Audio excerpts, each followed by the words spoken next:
The name's McGill. I'm James McGill. Better Call Saul has officially come to an end, and it was a hopeful and heartbreaking end that hit at the heart of why we've been so compelled watching Jimmy's transformation into Saul and then Gene over the past 6 seasons. So you were always like this?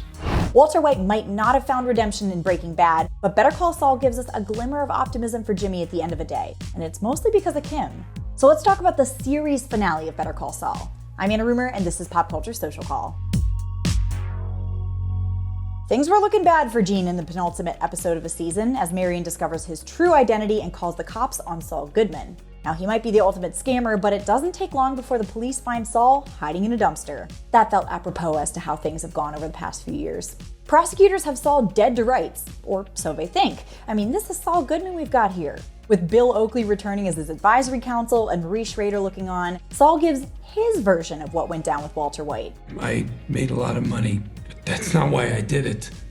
I did it because I knew what he would do to me. And while yes, he was held at gunpoint in front of an open grave in the desert that night, we all know Saul wasn't forced to do Walt's bidding. He saw the opportunity to make a ton of money and he took it. But the jury doesn't know that. And as Saul points out, he only needs one to believe him. If Saul Goodman is anything, he's amazing in court. Prosecutors know it. He scares them into cutting an insane deal that would give him only 7.5 years in a swanky prison. 1 pint Bluebell mint chocolate chip ice cream every Friday for the duration. And it's the Saul we all know who then tries to sweeten that already too good to be true deal with a previously unknown homicide of Howard Hamlin. Except it's not unknown.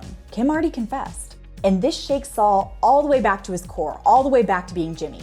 We see in a series of flashbacks throughout the episode Jimmy having conversations with Mike, Walt, and Chuck about having a time machine or changing her path. And this is where Jimmy decides to change his once and for all. If you don't like where you're heading, there's no shame in going back and changing your path.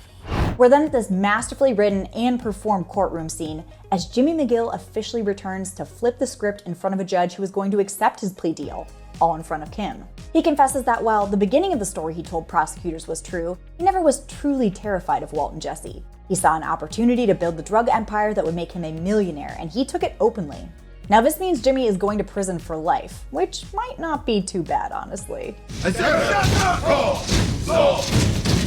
But his coming clean also redeemed a small part of himself to Kim, which we see in this final scene. This final perfect scene where we get to see Jimmy and Kim, our dynamic duo, back together again. This was the perfect way to wrap up Better Call Saul, at least I thought so. So let me know what you thought in the comments, like and subscribe while you're there, and head over to popculture.com for the latest entertainment news.